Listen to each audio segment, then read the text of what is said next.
Well, the tires are all mounted on wheels now, as you can see. Brand new tires on my wheels.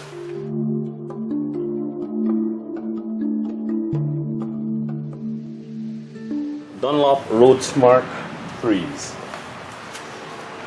I also went to Sears to pick up this 12mm hex driver. This is going to be used to hold the other side.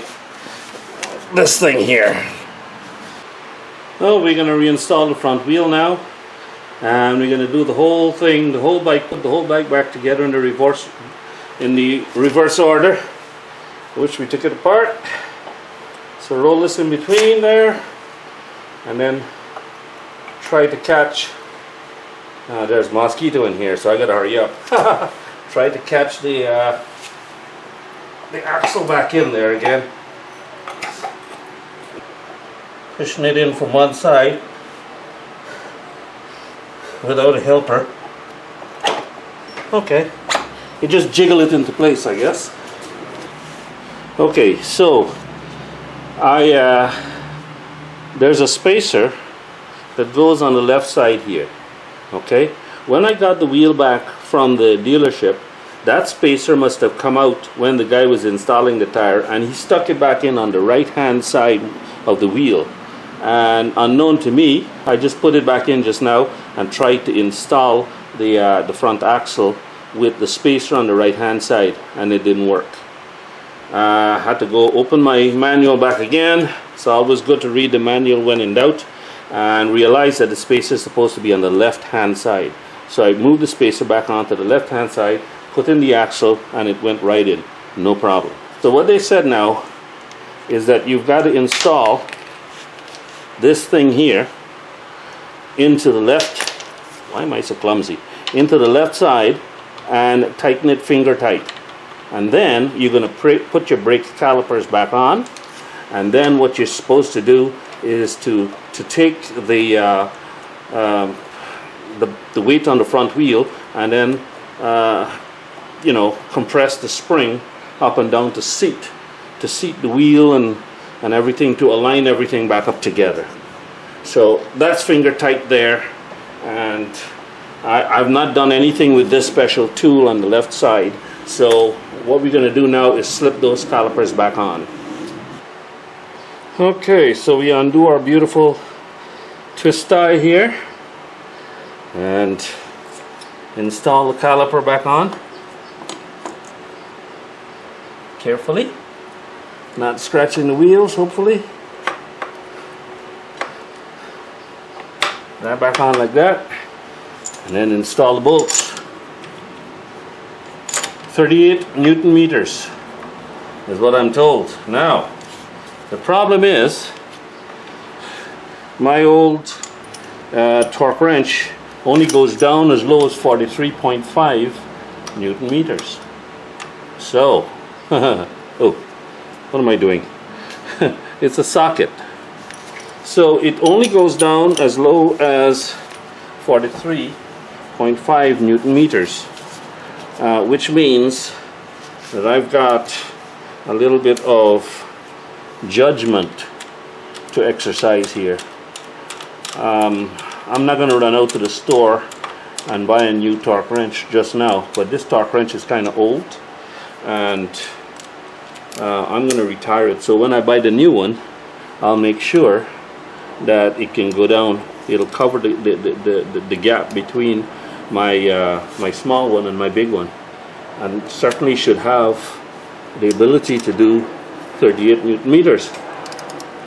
But how would I have known this until I did this job?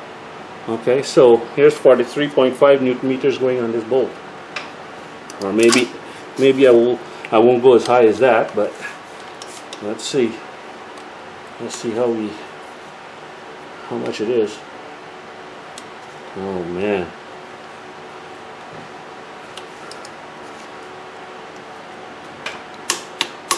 Okay, so it's safe enough to go to 43.5. So it's got 43.5 Newton meters on it there. So that's good. Now oh, look what I did. See, I forgot this. Oh, I wonder if any sharp-eyed viewers caught that. So I've just put this bracket back on, and there's the speed sensor going back into the hole here. Make sure that the wire is nice and loose there, and just install this back into the hole here. And I have no idea what the torque was, but I can tell you something. It wasn't very tight, and it doesn't need to be very tight. It just needs to hold this thing in place. So I'm gonna just give it a little wrist torque from my calibrated wrist. So just a little like that, and that's done. So I've got this like this, and these clips, I'm gonna make sure that they run well, and they're not stressing the cable in any way, shape, or form. And that's done. So this caliper is back on. Now I'm going to go do the other side, the other caliper, and then what we're going to do is take a break, and we're going to reinstall the back wheel, because the instructions, like I said, it says to take the bike off of the stand, off the center stand, and bounce the suspension a bit to line up this front wheel. And then we're going to finally tighten down the front wheel. But before I can do that, I've got to put the back wheel on so that I can put the bike down on both wheels, and then I can start the bike, because this bike has got electronic suspension. So when the engine is off, there's no way you're going to compress this because it's locked. So I've got to put the bike on the wheels, start the bike up, and then squish the front suspension. Once I get that done and it's all settled back into place, then I'll turn it off, put it back up on the front, and finish off the front job. So let me put on the caliper on the right side, and then after that, excuse the overhead jet that's flying by, but after that I'll install the back wheel.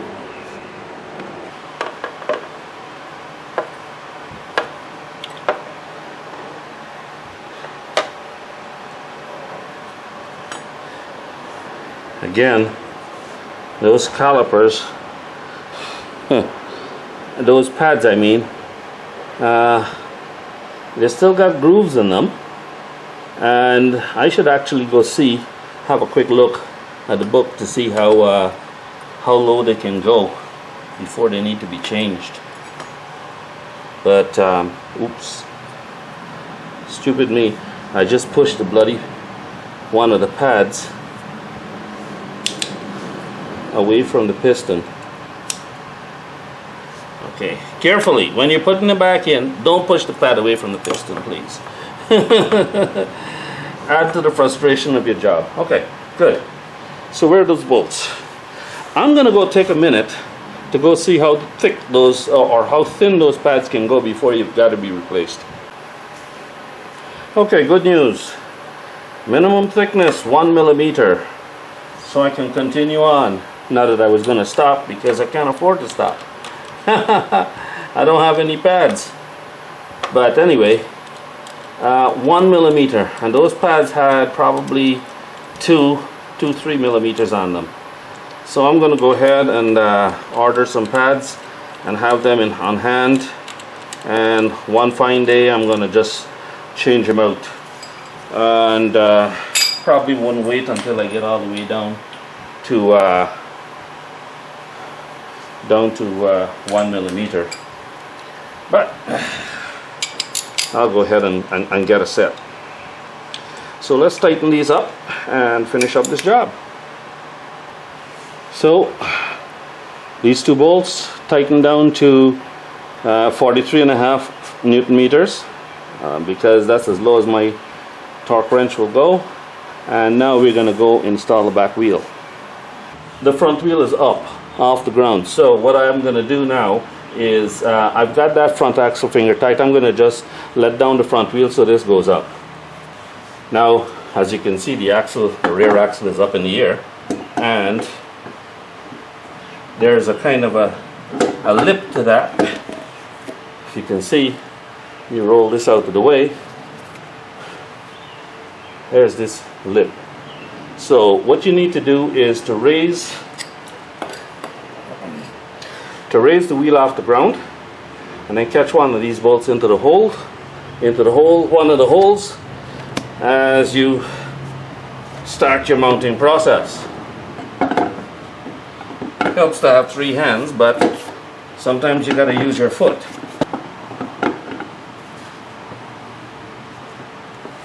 Right, they're lined up there now. Try this one, maybe I'll have better luck. And there we go. Oh, I'm clumsy. I've got to really do a close inspection on these wheels. I think this guy has made a mess of my wheels. I can see grease and everything here, so I'm going to have to wipe them down. Hopefully there's no nicks. There are no nicks on my rims. So what I do is catch a couple of bolts on the top, like that, and then I can remove my legs from there. And then I just put them all in finger tight. 60 Newton meters is the tightening torque for these bolts. So compared to the front, the back is a joke. Thanks to the single-sided swing arm on these bikes, it's so easy. Of course, you're going to tighten them in a star pattern and make sure that, of course, nothing is cross-threaded. I didn't put any Loctite on the bolts last time. Don't have any Loctite on them now either, so I don't think you need them. My Haynes manual didn't say to put Loctite. That's good enough for me. So finger tight at first, and then get the old extension on the socket, and then we tighten it down.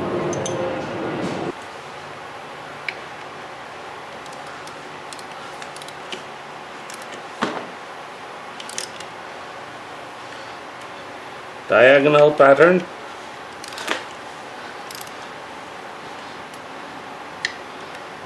Well, it's not perfect diagonal. This is a 5. This is a pentagram. So you do your best, right? Get a diagonal. Torque wrench is already set to 60 or close enough. There we go.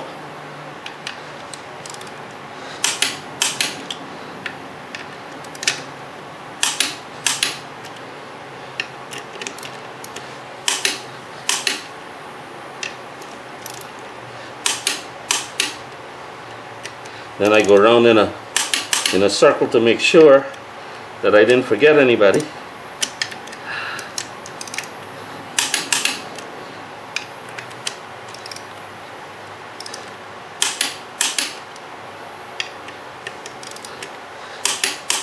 It's amazing how low a torque this bike takes.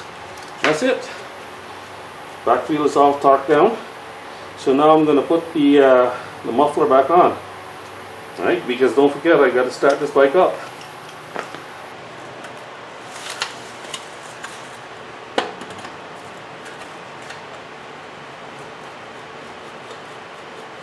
Work this back on. And then rotate this back into place. Just catch this bolt back up again. You don't have to do it up tight, just finger tight for now.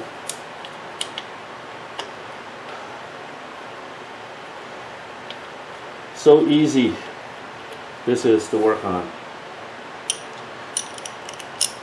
So just like that, that's just finger tight. Bang it a little bit. Make sure she's all seated. Put this clamp back into place here. And then, oh, of course the wrench would have to be all the way over there, right? can't remember which wrench it was, so brought all three back. Probably this one, and it is, what is this, 13. Nice odd size. Screw this back on, tighten. No idea what the torque rating is, but this is not an important joint, so again, calibrated wrist. Not too tight that I can't take it off, right? So it's there, it's tight. Take this thing, shield. You can clean it if you want. Can't be bothered right now, I'm tired. So take this, stick it back into the clip. There's a little clip here, right? Slide it into the clip first. Make sure that you've got the holes kind of almost lined up. Slide it forward and then line up with the holes.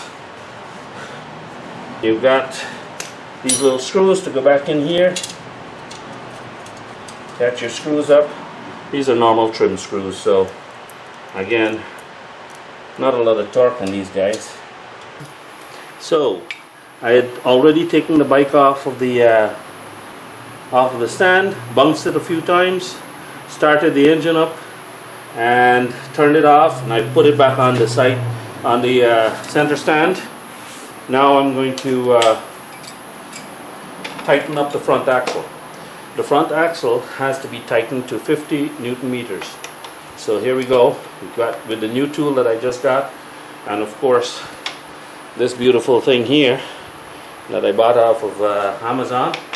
Put that in, and then we just tighten it up to 50 Newton meters. And that's it, 50 Newton meters.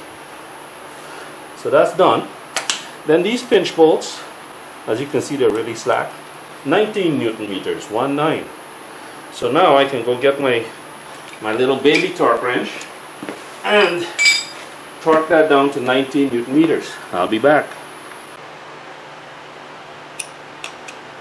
Snug these up first. Actually, they're so slack that I need to put them finger tight first. I do both sides. I'm not going to show you the right side. I'm doing it in the dark here on the other side of the video. So for this baby torque wrench that I've got, it's got one of these tiny little so I need a step-up adapter, and there's the step-up adapter. Goes in there. This one goes in here, and then we put 19 on this. There's 19 there. There's one side pinched. Maybe I should tighten the other side, alternate. I think that's a good idea. So that's the two outers, and then the two inners alternate.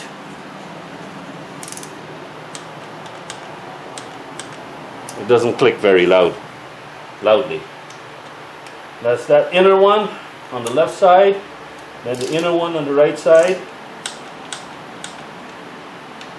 And then I do the right one, outer one, just to double check.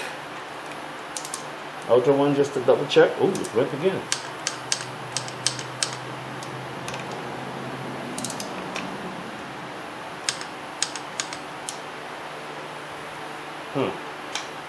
I'm just double checking all of them. 19 Newton meters. Good. That's that done. So the axle has been tightened to 50 Newton meters, and the pinch bolts are now tightened to 19 Newton meters. Calipers are on. They're already snug, tightened to spec. Actually, is a little bit above their spec. Their spec, if you recall, called for 38. I can only deliver on 43 and a half. So that's what they've got. They've got 43 and a half. I've actually found a torque for that speed sensor bolt, and it was something like 8 Newton meters. So it's got more than 8 there because I use my calibrated wrist. So it's got more than 8. But we'll find out if there's any problems with that. So both calipers are on, both calipers are tightened down to 43.5, and so that's all done. Front axle is back on. So one thing that we need to do before we say this job is done, and that is to start pumping on the front brake lever. Remember, we took these calipers off, we pushed the things back, and I actually did that already. So I actually did that already, and the lever went all the way down to the handlebar. But I kept doing it and it came back. So that's pretty much how it was before. And so I've got brakes again. So what have we done today? We've actually done quite a bit, and it's spread out over some time. We've changed both tires. Had the dealership Mancuso team, Mancuso Southwest. They changed the tires for me on the wheels. I brought the wheels in, and that cost me under $100 total, including shop supplies, new valve stems, and everything. So they put them on for me, and so I just had to mount the wheels back onto the bike again. It is not a very long job. I mean, the back wheel, you can essentially get the exhaust and the back wheel of this bike off in 10 minutes, and that's being generous. I think 10 minutes, is all it takes.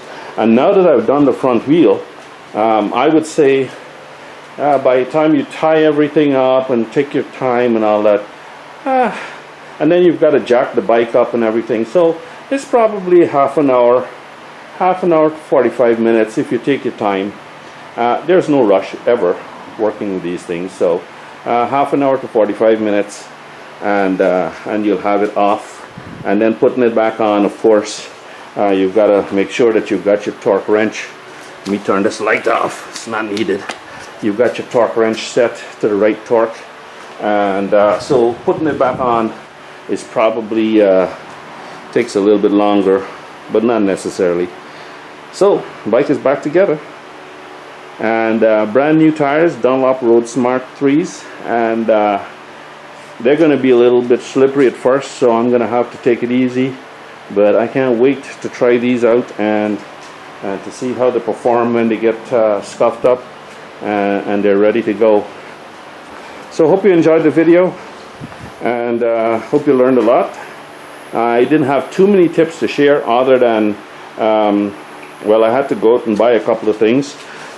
I had to buy this tool to take off that left side of the front axle, and like I said, it's a 12mm hex driver, so that had to be bought. And of course, in advance I had bought this. So this is a fantastic tool. It's good for 17, 22, 24, and 19 millimeter front axle sockets. So there you have it. That's it for now. See you in the next video.